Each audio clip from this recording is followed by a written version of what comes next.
So Andy, start off the show with this question. So you actually do think Jesus is who he said that he was? Yeah. I mean, you asked me about a controversial question. That's probably the most controversial question that I get asked and explained on a fairly routine basis. I mean, I think he said very clearly, he was a man, he was God in the flesh, and he's the Savior of the world. So why And do you think that's incredible. controversial? I mean, I happen to believe that too, right? I mean, for those that listen to the show frequently enough, they'll know that I do follow Jesus, even though this is not a quote religious podcast. But why do you believe that that's a controversial thing? Why is that so controversial? I think we are living right now in the United States in a post-Christian world, and what used to be taken as fact or what used to be taken as the truth is being challenged on every front. So we probably have a majority of people that have little faith or no faith at all, and we have a leftover remnant of people that still believe that Christ was who he said he was, which is Savior of the world, God in the flesh, and came to forgive men and women of their sin. I don't know who it was. I'm racking my brain now to try to figure out who it was. It might have been C.S. Lewis who said this, but his estimation of Jesus, because I think C.S. Lewis was investigating the claims of Jesus in the Bible to see if this was true, and then he ended up writing Mere Christianity, which is one of the Right. most famous books of that genre about telling what Christianity really is and based on fact and not just ideas or concepts. But I think it was him that said, in his estimation, there's only three things you could conclude about Jesus. He was either Lord, which is what he said he was. Right. He was a liar, or he was a lunatic. But the last thing he could be is just a good dude. Yeah. He's not a good teacher. Right? I'm just a good teacher. I'm just a good philosopher. Yeah, I'm just a good good man. Well, and that's what's interesting. Like Islam believes he's just a good teacher, and I think the Jews now would say, yeah, Jesus was a good teacher. He was a rabbi, but he was not Messiah. It's like, whoa, whoa, whoa. Well, you can't say you're Messiah, and like if I said that right now, you'd be like, dude, You'd be in the lunatic I'd be in category. the loony. I'd be in the loony, or could be a liar. So Yeah. it's interesting though that we find ourselves in this day and age where people with our convictions are few and far between. I meet people that say they follow Jesus. I meet people that say I go to church or whatever they want to say, but not a lot of people are as bold about it as you are. Because I asked you, what's a controversial thing? And that's what you wanted to go with. Like, all right, I'm good, because that's what I go with too. I've had people tell me I'm nuts. I've had people tell me, well, that's good for you. I've had people tell me, I don't think that's the truth. I've heard a lot. But you look at just the basics. Just look at the history. The history is Jesus lived as a person, lived as a man, and he was crucified by the Roman government. 3 days later, his tomb's empty. All the Jewish people had to do, or all the Roman authorities had to do, and there were at least 16 people guarding his tomb, soldiers guarding his tomb, because they thought maybe somebody would come try to steal him, and nobody can produce a body. So what happened? Maybe what happened is the explanation that he gave, which is, I'm going to rise again from the dead on the third day. And I think he did that. So forget all the miracles and forget all the biblical accounts of what he did, what he taught, what he said. Just produce a body, guys. We just need to have the murder weapon, and we need to have the person that was murdered. That's the key. And they can't produce it. So how does this play into your life as an entrepreneur, as a business owner? What effect or what role does that play in your day-to-day operations as an owner? I think it makes everything I do revolve around that central thought. So I don't answer to the authorities, although I'm under the authority. I answer ultimately to God, and I try to keep a clear conscience in front of him, before him. So I want to do things. I want to do things right. I want to give it my best effort. I want to be loyal. I was a Boy Scout growing up, so I always go back to trustworthy, loyal, helpful, friendly, courteous, kind, obedient, cheerful, thrifty, brave, clean, and reverent. And it's a good list. Yeah. Fruits of the Spirit are love, joy, peace, patience, kindness, goodness, faithfulness, gentleness, and self-control. How's that for a good list of what you want to be known for? Yeah. It's a good list. So if you practice that, it works out.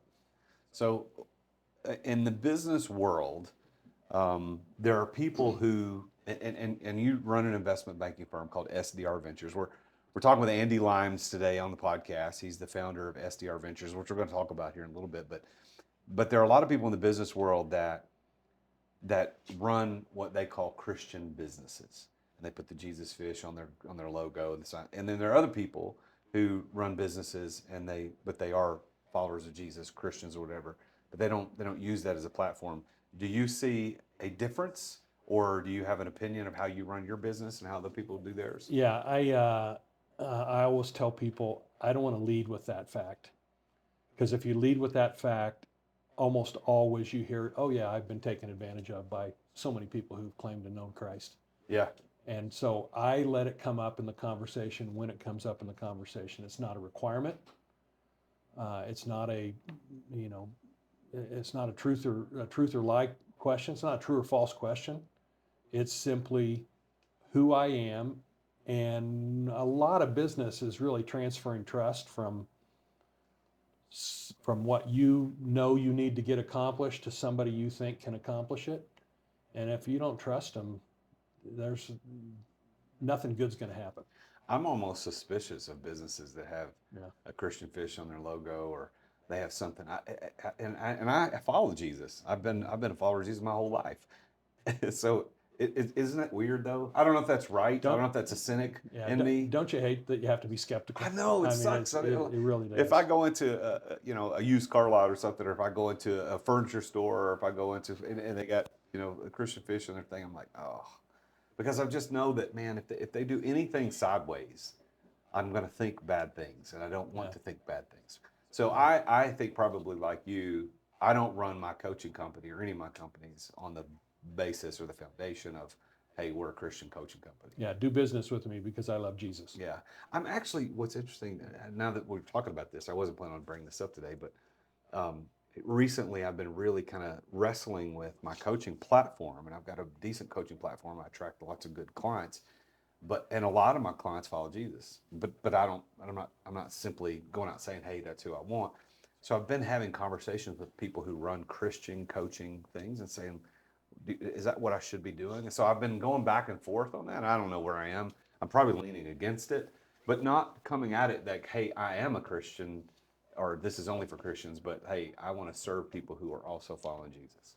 Yeah, we have a history now of hiring really smart 20-year-old, 20 to 30-year-old men and women. And one of the things my wife and I did is we brought them all over for dinner. And I told them the only cost for the dinner is we're going to have a little discussion. This is after I'd known them for 6 months or a year. We're going to have a little discussion about faith. And I was amazed at some of the questions. I wasn't amazed at the questions I came up with. I was amazed at their answers to life's simple questions. And they were very straightforward, but very little training, very little history. Talked to one guy in the firm, said, one of the questions was, what is your experience? What's your religious experience? What's your religious history? What's your faith history? And he said, I've been in church twice in my life, once for my grandma's funeral and once for an AP test. And I thought, that's bizarre from my perspective, right? That's not how I've run my life. But that's where he was coming from. And it's a great place to come from. We had a great discussion. Yeah. One of the ladies, first time she came to one of the dinners, we had 3 or 4 of the dinners, and she pulled a question, and named 3 immaterial things, and I thought, oh no, she's not going to got it like that. Said something like, love, logic, and loyal. And I thought, you've actually thought about this a little bit. This is really good. But she had very little background in the church or with Christianity or anything, just no faith commitment whatsoever, which is what I find more than anything else. Not necessarily that I'm so controversial, but that the whole topic has been taboo to talk about, and I just find that really bizarre. Yeah, I wonder at this point in the show how many people have turned it off because they think that this is just going to be a religious show. That we're talking about that, but because they get turned off. And yeah, I get it. Everybody's got their own thing they want to listen to. This show is not a Christian podcast. I happen to be a follower of Jesus, and I always say Jesus is king. That's my sign off at the end, so people know if they listen.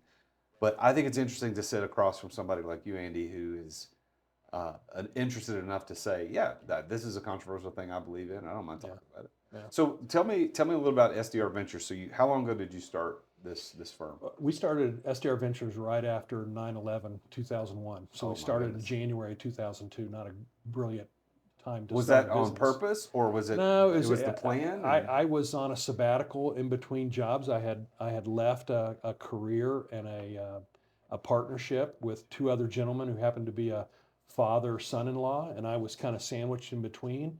And the business didn't need three of us; it needed at the most two of us. So I had decided I would leave and I would sell my ownership. And I took a year off. I took a sabbatical year off. First half of the year, 2001, really simple. Second half of the year, I was only 40, 41. It got a little fidgety and I got a little anxious about what I was going to do. And all the way back to my days at Deloitte, I had had a friend who had called me and said, maybe we should start this firm together. I think we can make a living and build a really nice business, helping private business owners transact. And I said, you know what? I've done that. I've sold a business. I've sold my own ownership in business. I sold a business that we had all owned together, and I had bought 3 locations. So I knew the nuts and bolts of it and thought that would fit. And we went around. We had this roll call of, have you dealt with this issue? Have you dealt with that issue? Have you dealt with all the alphabet guys, the IRS, the SEC, the EPA, OSHA? And the answer was yes. And we thought, if we just did this together, I think 2 are better than 1.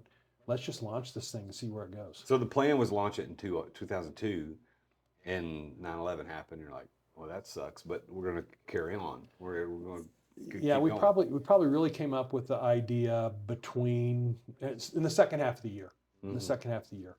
And everybody knows where they were on 9/11, 2001. I was walking my dog on the canal, came home, saw everything on TV.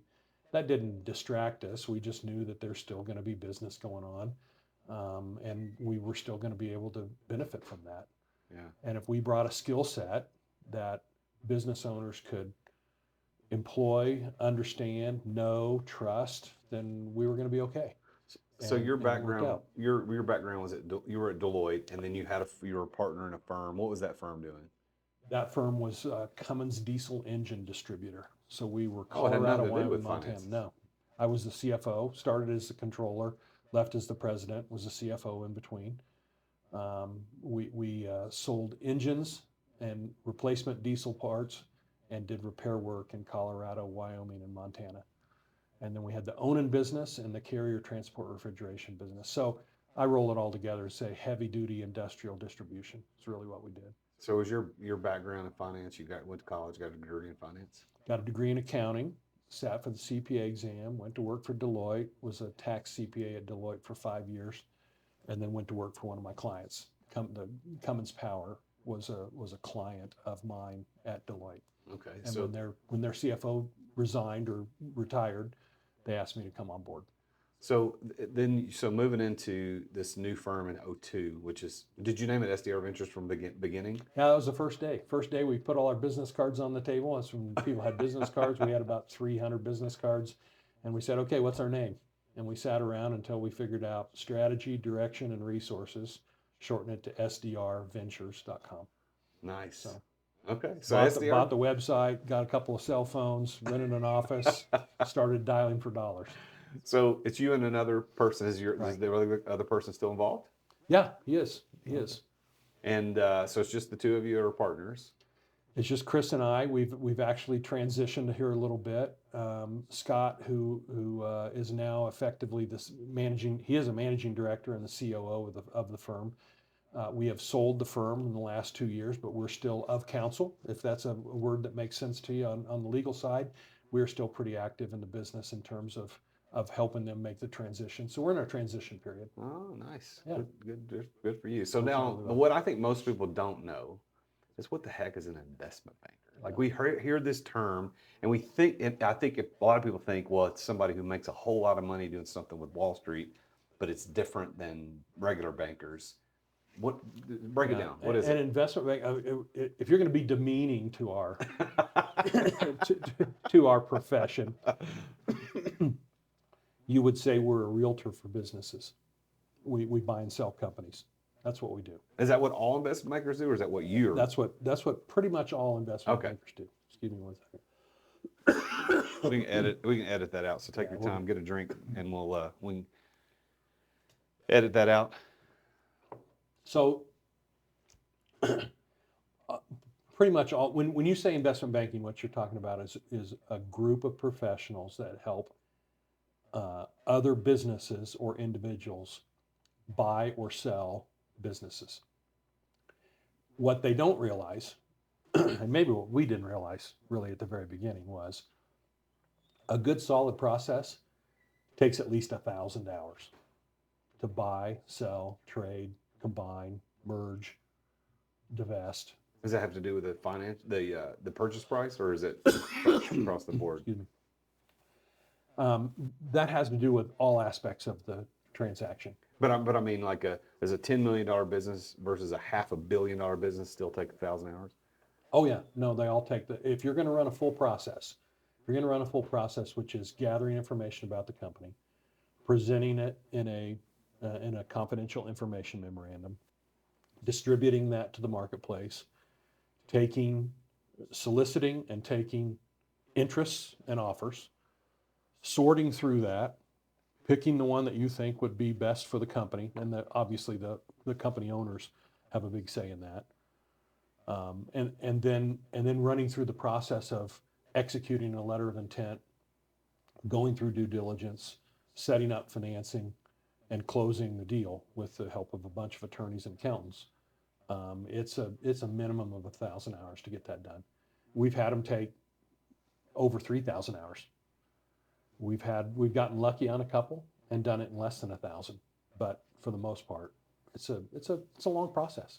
1,000 hours is a long time. Yeah. You figure 2,080 hours is the average full year of 40-hour work weeks. Right. So 40 hours times 50 weeks is 2,000 hours. You add those extra 2 weeks, there's another 80. So you're doing half a year's worth of work. Now, it's not one person doing all that work. So Right. it's an you shrink the time, the actual calendar time, but it's still 1,000 man hours in the process. Yeah, and remember I said to run a good process, it's pretty much a minimum of 1,000. So I'd say probably closer to 1,500 to 2,000 is the average amount of time that it takes. And you're going to have a team you're going to have an analyst, you're going to have a vice president, you're going to have a managing director, you're going to have a partner that's kind of overseeing it. So you're going to have bits and pieces of everybody's time. And then the analyst, of course, to run a successful practice, you want the analyst working on 2 or 3 or 4 deals at a time, not just one. Yeah. Because the information flow, the requests, the fulfilling of those requests, the management meetings, the dissemination of information, it's not perfect. It's got a lot of stops and starts and fits and stops.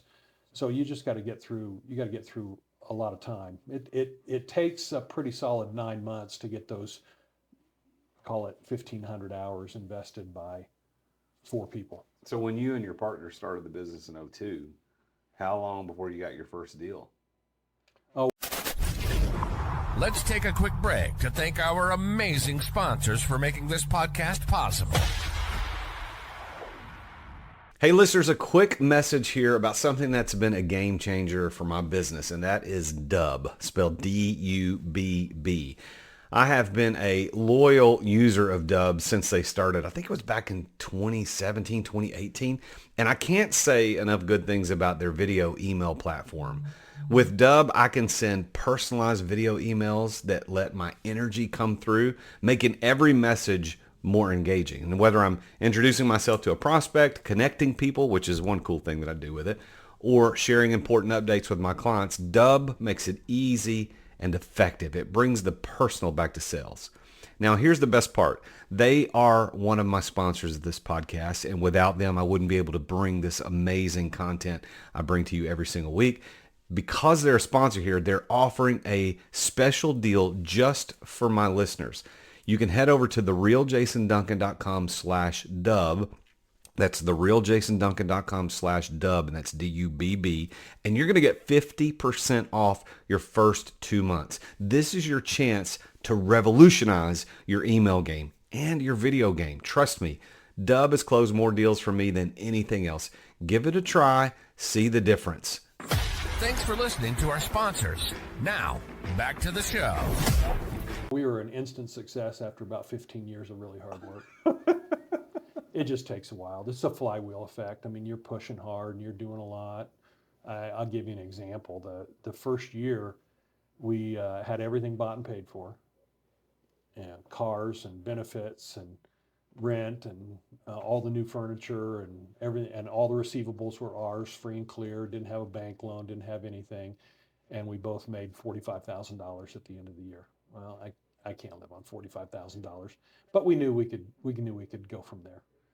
And the last 5 years or so before our sale were really strong years, and you're getting paid very well. Yeah. Well, investment bankers are not. I think that's kind of the thing that people know. It's like, well, investment bankers somehow they figured out how to make a lot of money.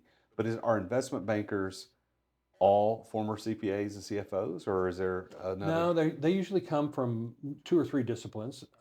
Accounting is one big one. CPAs, finance and financial modeling is a big. We get a lot of finance students that like to do this. Legal law is another area of people that like this. They like it a lot more than billing every 6-minute increment of an hour. So they want to work on a project. So those are the kind of the 3. But you got to have that. You got to have that brain's got to be turning on about what's interesting about this company, what makes it tick, why is it valuable, what drives the value of the companies, where do we go from here, what's the next strategy, how good's their plan, how good are their people, how good's their team, all those kind of questions. That's why it's 1,500 hours. There are hundreds of hours of deciphering that. And if I'm making fun of our own organization sometimes, it's called a confidential information memorandum. I say we get paid to write term papers on companies, right? And we get high marks for the detail and the diligence and the understanding of this company and then where it fits in its marketplace. They like that. They instantly either see it and understand it or know how it's going to fit inside their conglomerate, inside their private equity group, inside their portfolio of companies that they want to invest in. So a PE firm, private equity group, uses people like you to analyze deals, or no? They don't use us. They buy from us. They buy the companies you list. Private equity especially appreciates an investment banker being a go-between the company they want to buy and them, because they know they have a professional class of services that are being employed by the selling company to make sure we know everything we need to know about that company. And that's what we put together in the SIM. So are you primarily representing the seller in all Primarily, your deals? yeah. So it's not a lot of buyers. Over 80% of the time we're sellers. Yeah. Every once in a while we'll have a mandate to go find something we want to buy. Mostly that's, help us find something we want to buy that already fits what we're already selling, just in a different geography. So we want another company that we can chain along in what we do. How many deals are you working on at any given one time? Gosh, I think today in the shop there's about 12 active engagements going on. Wow. And now, so investment banking is fascinating to me only because I'm now learning what it is. And I think it's fascinating to me because I have been in acquisition mode for the past several years as an entrepreneur, a business owner myself. And I've twice gone all the way through LOIs to buy companies, and they both fell apart. I've been on the seller side where they fall apart, and I'm currently, as you know, I'm looking at another acquisition deal. And what I've learned is that brokers in general just are terrible. Like they're really, really bad. You said investment bankers are real estate agents for businesses. Yeah, they are. Well, they're like, I think of brokers as the worst type of real estate agent. They put the sign in the yard and never do anything else. Right. And so why is it? And I know they're good brokers. So listen, if you're a broker out there and you heard me say that, look, I'm just telling you what my experience is. But why is there such a big difference between what a broker does and what you guys do? I think it's the size and the scale of what we do. Mm-hmm. So we work best with companies that are a couple $1 million or more of earnings or cash flow or EBITDA. And the reason is because that's when you can really kind of start to professionalize your organization. At $2 million of earnings, you've probably got a CFO, you probably got a chief marketing guy, you probably have you probably have a technology guy, you probably have an operations guy or lady, obviously. So you can specialize a little bit more, and when you specialize a little bit more, you can add value to your company, and you can rely on that. So you've built it. You haven't built a company. You've built a team, and they all do the same thing for the company in terms of building value. Yeah, so brokers are probably listing on the lower end of the market. Yeah, the lower end of the market, and I'm not sure sometimes they have the expertise that they need to be able to tell the story behind the company. We get some of their teasers every once in a while just because they come across our desk. You'd be amazed at how many times in a 2-page document they say the exact same thing. It's like, you're just wasting my time now. It's just a reading exercise. You've told me 6 times in 2 pages that the company does $12 million of revenue and is growing 10% per year. You could have told me that once. I could have figured the rest out by myself. Now tell me where it's getting its growth from. How does it acquire its customers? What does it do that's unique and special in the industry, in the marketplace? There's just a lot more to the story. You got to have the business gene. You got to be just fundamentally saying to yourself, what makes this company special? So that's an internal driver almost. That's one. And then the second thing you got to do is you got to say, I can figure this out. I can understand this. And when I understand it, I can put it on paper. So what are some deals that you think back into your 24 years experience, 22 years experience, a deal that you're like, man, this was a lot of fun. This is a deal that went down, just how much money it was. I mean, can you tell us a little bit about a deal that you like? I can't tell you a lot of specifics, but I can tell you that when there is no higher honor for me as an individual than when somebody says, I trust you to take my life's work and monetize it for my family. And when you do that, there's just this huge amount of trust and risk transference onto me, and I take that really personally. I can tell you one story. We sold a company, still the largest Colorado sale by a Colorado investment bank for the last 20 years, a $250 million sale. They sold to a public company, splashed the purchase price all over the place, so I can tell you that part. Great company. They did a wonderful job. We did 10 different transactions culminating in the sale for them. We helped them buy, we helped them finance, we helped them grow, and then we sold them. About halfway through that, my partner, Chris, came to me and said, that they're using somebody else to maybe sell their business. And I said, well, this will either be the best thing that ever happened to us or the worst thing that ever happened to us, Chris, watch. And sure enough, it failed. We went back to the CEO, and the CEO looked right at me and Chris and said, I'm never leaving you guys again. We said, there you go. Because he had to trust the process. He had to trust us to help him, to be I call it being his alter ego. I'm his alter ego in the marketplace. Mm-hmm. And when that happens, and you take it seriously, you work your butt off to try to make sure that it's successful. So now that you're in this transition phase after 20 some plus years of doing it, what are you going to do next? We started another company along the way called Colton Creek Capital that does investment. We've grown that to about $150 million of investments. It's been a lot of fun, been a really good ride. I'm active in that a little bit too. But I seriously want to see the guys that bought us be extremely successful. And the folks that work for us, they don't come to work for their base pay, right? This is a eat what you kill kind of business.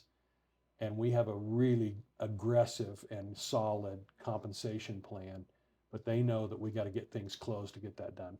So they're motivated. We're all aligned. We know that when the bell gets rung, everybody gets to win.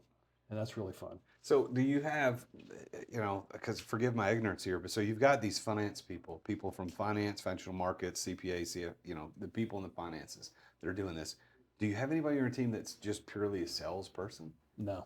No? So how do you integrate that? Because I know there's a lot of negotiation and sales strategy has to be implemented. Yeah. I heard a sales presentation, a sales seminar one time that said sales is nothing more than transferring trust. And so you want the people that are skilled at what they do whether they're a Jesus follower or not, Yeah. right? And then you want them to be trusted by the company and the company's ownership to get the job done. Once you have that, then the technology, the technical skills start kicking in, and you better know what you're talking about, which has never been the issue. We've never been fired from an engagement, ever. We've never had somebody say, you guys did such a bad job, I'm not going to hire you anymore. They've all said, we love you guys, we want you to work for us, or maybe we're sorry it didn't work out and we understand why now, so let's go back and work on that. But it is that transfer of trust, and once that happens, selling comes pretty straightforward. There's probably 2 or 3 of us that are better at it than the rest of us, but once you know what you're looking for, and more importantly, you know what their goal is, you're speaking to that goal, you're speaking their language, and all they got to do is make the mental click of, these guys are going to get it done. I think they're my best choice. So why do you think you've been so successful at this? I mean, you've built a pretty sizable firm. You're doing tons of deals a year. What is that key that has helped unlock success for you? I think it's a multifaceted question. I think it's more than one answer, but what we kind of started with in terms of loyalty, they know we have their back. They know that we've been there, done that before. They know that we, for our own account, call it what you'd call it, for our own account, have bought and sold businesses. They know that we know what they're going through. They know that we will represent them well in the marketplace. And they understand that they should not do that themselves.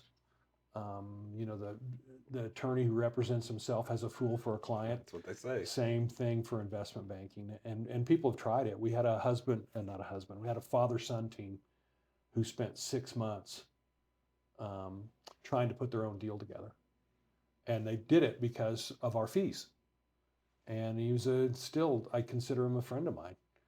And when it fell through, and during that 6-month time, they took their eye off their business and had $1 million bad debt. I said, how does our fees look now? And he goes, oh, you guys look really cheap right now.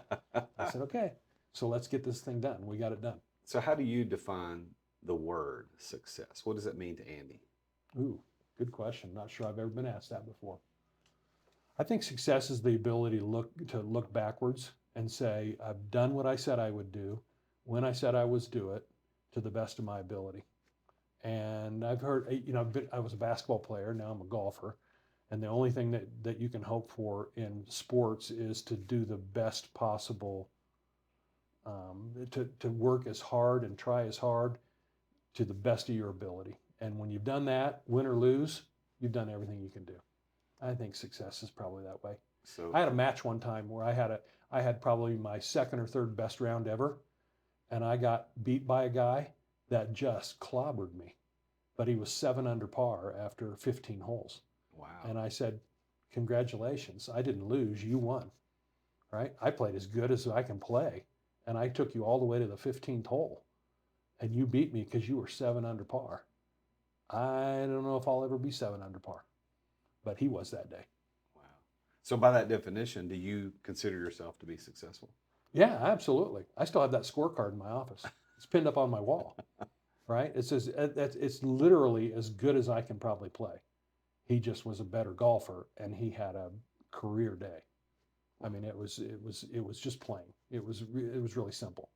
It was no, I hate you, you hate me, let's go beat each other up on the golf course. It was, I respect you, you respect me, let's get going. I mean, I started birdie, birdie, par, bogey, birdie, par, birdie on the first 7 holes, and I was 1 down. I'm not going to play any better than that. That's all I got. If you're going to get beat, that's the day to get That's beat. all I got, man. That's all I got. Because if you win on a day like that, so of course you should have won. Well, absolutely. Absolutely. I mean, he shot whatever he shot. He shot 65. I've never shot 65. Yeah, I don't even know how to do that. I don't know if I ever will. So I want you to put on your advisor hat, your consultant hat now. So if you're talking to this audience full of entrepreneurs that all want to be successful, what do you think it takes to become successful? What is your best piece of advice? my best piece of advice is get the training that you need. You know, do something that you really love, right? And then apply that. Work hard, be loyal, differentiate yourself against all the other people that they could have chosen from. And you can probably do that with personality as much as anything else, just making sure that they know without a doubt you got their back, right? And then tie all those things together and say, here's the package. I'm done. I've done everything I can do for you. I've used every trick in the trade. When we did those 10 transactions for the company that ultimately sold for $250 million, at the end of it, we were like, we did one of everything we know how to do for these guys. I mean, I can't think of anything else we could do other than take more time and keep repeating, and then sold for $500 million. But that was not their number. Their number was $250 million, and they sold. And it was a fantastic success story. By the way, started day one, sold year 10.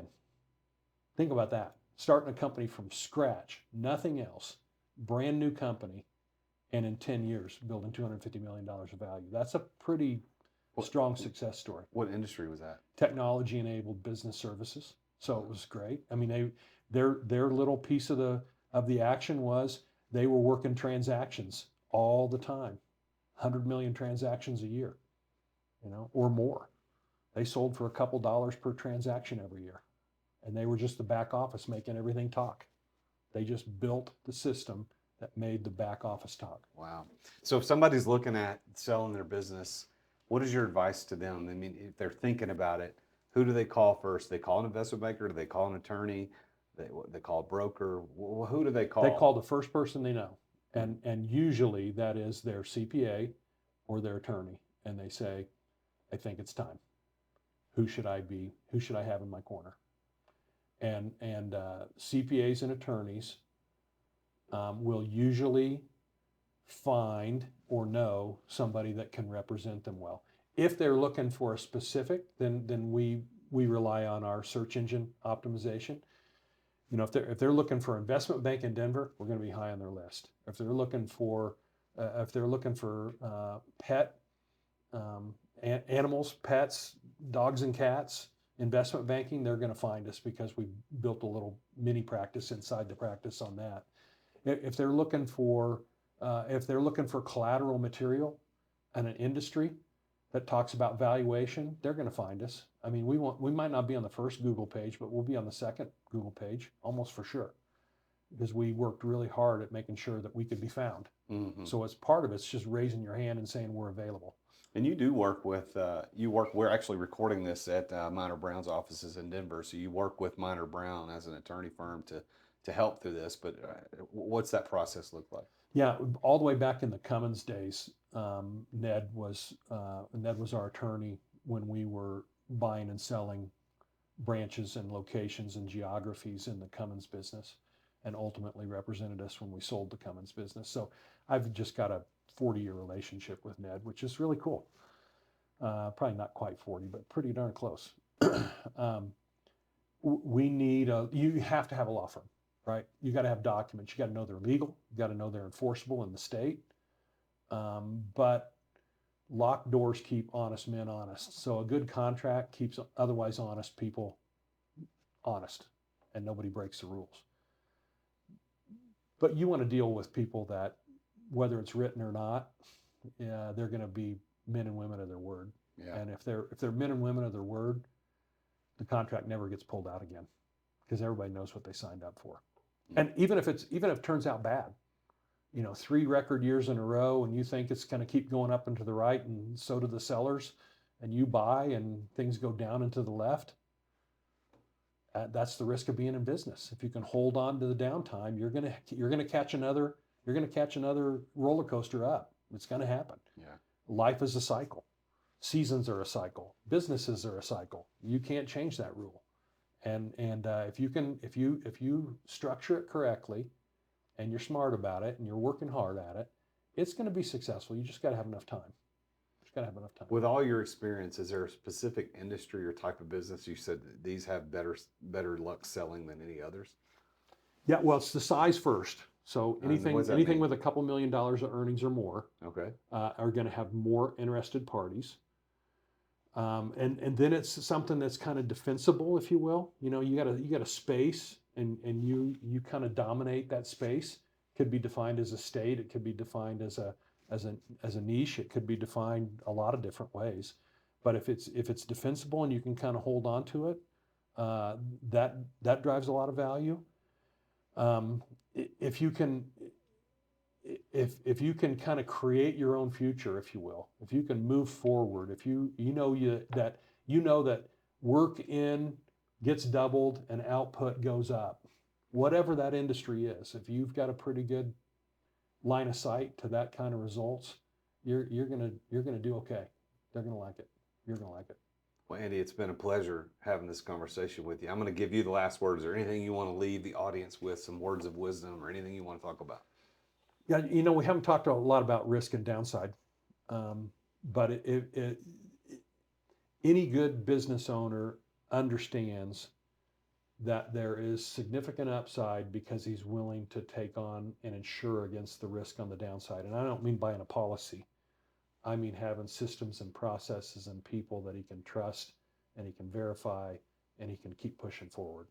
And if he can do that, then the good times are substantially better than the tough times, and he's going to do okay. It's going to be interesting, but it's kind of a gene pool thing too. It's an entrepreneurial. I just got to go do this. I just got to. I mean, people thought I was crazy when I left Deloitte because I loved what I did at Deloitte, the consulting aspect of it, but I had to try it. I mean, I had to go to work with the guys at the Cummins business as a partner in the business because I just had to do it.